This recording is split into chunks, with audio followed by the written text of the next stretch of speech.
Harry woke early on Saturday morning and lay for a while thinking about the upcoming Quidditch match. He was nervous, mainly at the thought of what Wood would say if Gryffindor lost, but also at the idea of facing a team mounted on the fastest racing brooms gold could buy. He had never wanted to beat Slytherin so badly. After half an hour of lying there, an hour is a long time to be lying thinking. After half an hour of lying there with his insides churning, he got up, dressed, and went down for breakfast early. I guess he also brushed his teeth. Harry, I hope you washed your face and your hands and you brushed your teeth. And then went down to breakfast early, where he found the rest of the Gryffindor team huddled at the long, empty table, all looking uptight and not speaking very much. As 11 o'clock approached, the whole school started to make its way down to the Quidditch stadium. It was a muggy sort of day with a hint of thunder in the air. Ron and Hermione came hurrying over to wish Harry good luck as he entered the locker rooms. The team pulled on their scarlet Gryffindor robes, then sat down to listen to Wood's unusual pre-match pep talk. Slytherin has better brooms than us, he began. No point denying it, but we've got better people on our brooms. We've trained harder than they have. We've been flying in all weathers. Too true, muttered George Weasley. I haven't been properly dry since August. And we're going to make them rue the day they let that little bit of slime Malfoy buy his way into the team. Chest heaving with emotion, Wood turned to Harry. It'll be down to you, Harry. You to show them that a seeker has to have something more than a rich father. Get to that snitch before Malfoy or die trying. It's a bit heavy going. Harry, because we've got to win today. We've got to. So no pressure, Harry, said Ron, winking at him. Fred said that. No pressure, Harry, said Fred, winking at him. Ron's already down at the stadium. As they walked out onto the pitch, a roar of noise greeted them, mainly cheers, because Ravenclaw and Hufflepuff were anxious to see Slytherin beaten. But the Slytherins in the crowd made their boos and hisses heard too. Madame Hooch, the Quidditch teacher, asked Flint and Wood to shake hands, which they did, giving each other threatening stares and gripping rather harder than was necessary. On my whistle, said Madame Hooch. 1, 2, 3, and with a roar from the crowd to speed them upwards, the 14 players rose toward the leaden sky. Harry flew higher than any of them, squinting around for the snitch. All right there, Scarhead, yelled Malfoy, shooting underneath him as though to show the speed of his broom. Harry had no time to reply. At that very moment, a heavy black bludger came pelting toward him. He avoided it so narrowly that he felt it ruffle his hair as it passed.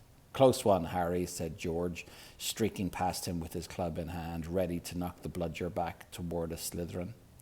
Harry saw George give the bludger a powerful whack in the direction of Adrian Pussy, but the bludger changed direction midair and shot for Harry again.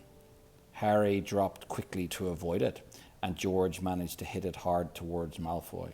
Once again, the bludger swerved like a boomerang and shot at Harry's head. Harry put on a burst of speed and zoomed towards the other end of the pitch.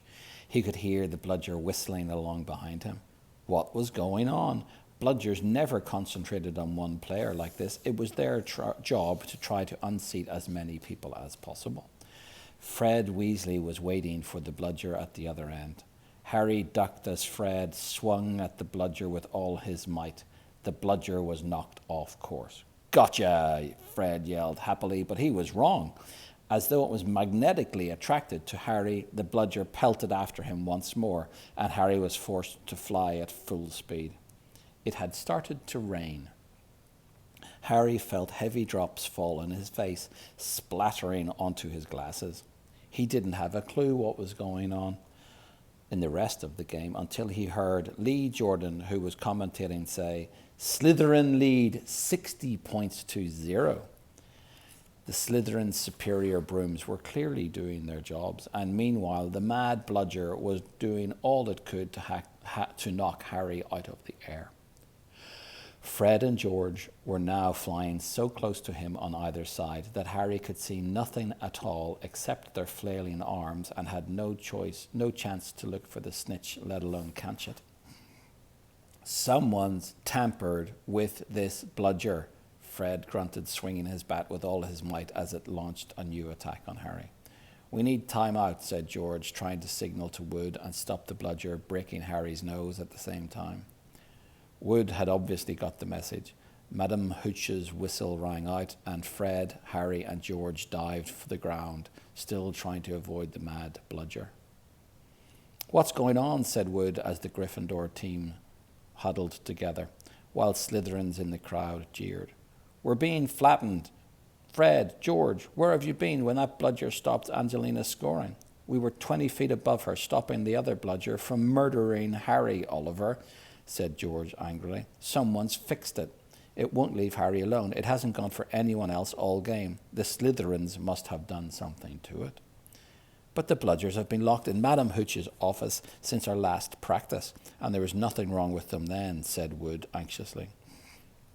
Madame Hooch was walking towards them. Over her shoulder, Harry could see the Slytherin team jeering and pointing in his direction. "Listen," said Harry as she came nearer and nearer. "With you two flying around me all the time, the only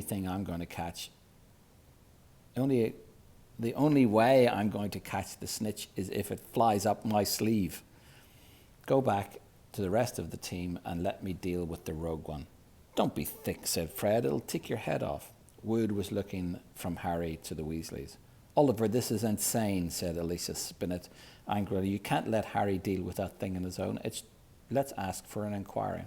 "If we stop now, we'll have to forfeit the game," said Harry. "And we're not losing to Slytherin just because of a crazy bludger. Come on, Oliver. Tell them to leave me alone." "This is all your fault," George said angrily to Wood. "Get the snitch or die trying." What a stupid thing to tell him.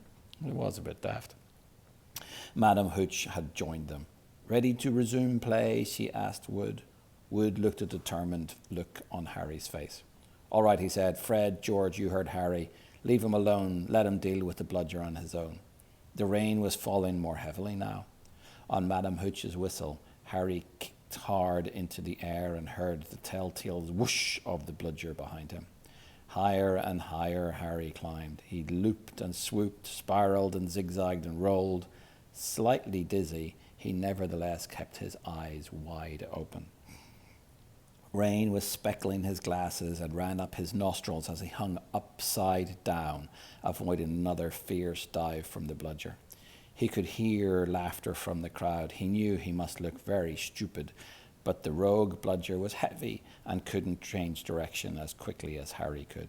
He began a kind of roller coaster ride around the edges of the stadium, squinting through the silver sheets of rain to the Gryffindor goalposts, where Adrian Pussy was trying to get past Wood. A whistling in Harry's ear told him that the bludger had just missed him again. He turned right over and sped in the opposite direction.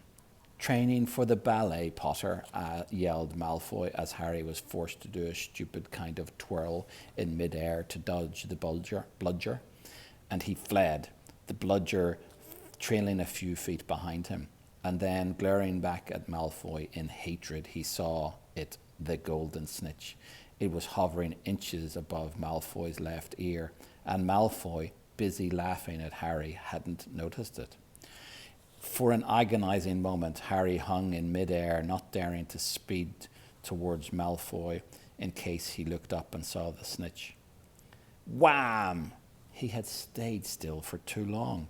The bludger had hit him at last, smashing into his elbow, and Harry felt his arm break.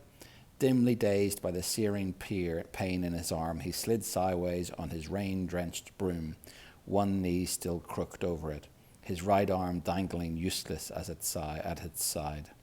The bludger came back pelting for a second attack, this time aiming at his head. Harry swerved out of the way, one idea firmly lodged in his numb brain: get to Malfoy. Through the haze of rain and pain, he dived for the shimmering, sneering face below him and saw its eyes widen with fear. Malfoy thought Harry was attacking him. What the? He gasped, careening out of Harry's way. Harry took his remaining hand off the broom and made a wild snatch.